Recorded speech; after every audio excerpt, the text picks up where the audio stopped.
how do you use a lace weight yarn for a pattern that calls for bulky weight yarn? Let me show you how all of that works. So I'm going to use our wild geranium hat as an example.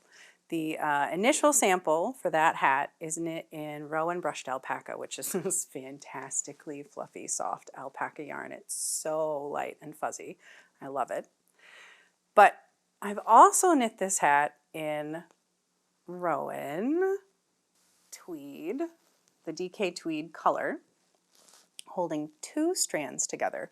And that gave me the same gauge. And then I made a third sample with Rowan Kid Silk Haze color.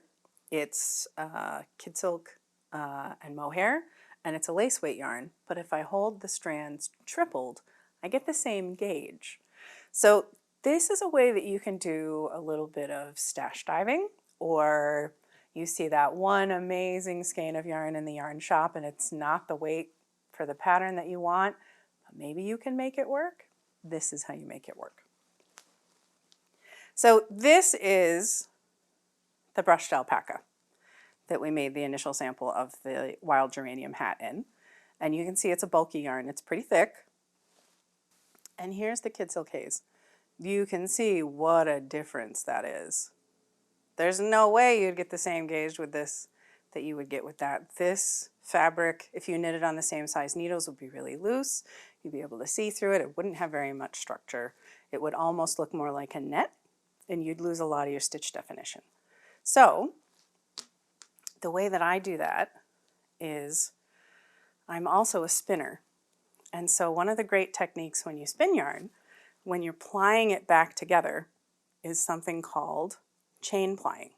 And that gives you 3 strands at the same time without having to pull from 3 different sources. So I'm just going to use this one ball of yarn, but I'm going to get 3 strands out of it.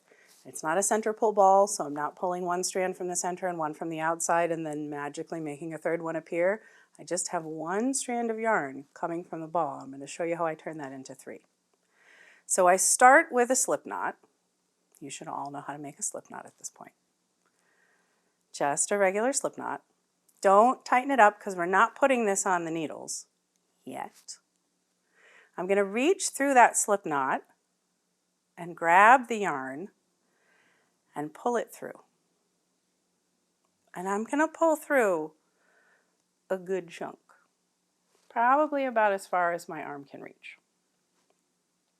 And then I'm just going to lay it down for a second so that you can see this easier. This is where these 2 strands are that loop that I just made coming through that slip knot that I started with.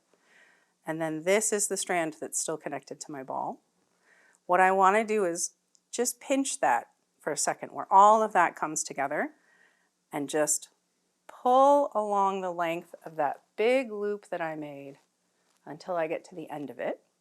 So now the yarn coming from my ball is laying alongside that big loop that I made, and look at that. I've got 3 strands. Now when I knit with this, I'm going to end up with just about the same gauge that I got with this single strand.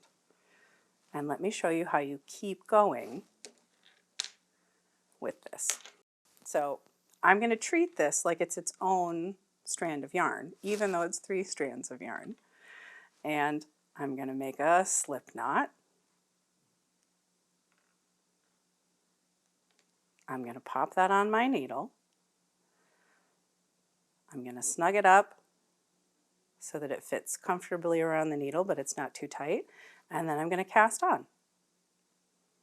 Now I'm just going to cast on a few stitches here to show you. It's just a simple long tail cast on. Use whatever cast on you need for your project.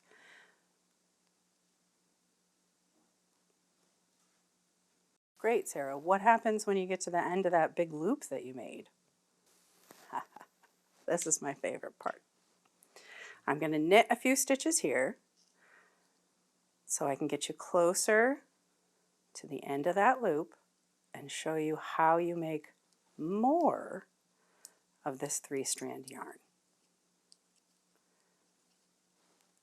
Almost there. All right.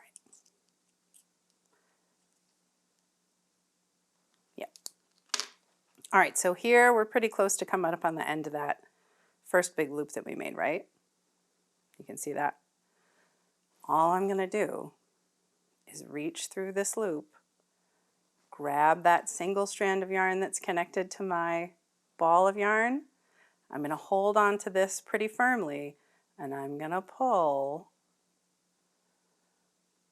a nice long length, set it down, go back to where that's connected, hold on to that firmly, and then pull the single strand that's coming from my ball until it's as long as that loop. And now I have another yard of 3-strand yarn that I can work with. So this isn't a super fast process. You're going to have to stop every so many stitches and make yourself some more 3-strand yarn. But you can do it with any yarn. So if you have a super bulky pattern, or your pattern that calls for a super bulky weight yarn, you don't have any super bulky weight yarn, all you have is worsted weight yarn. You can do the same thing.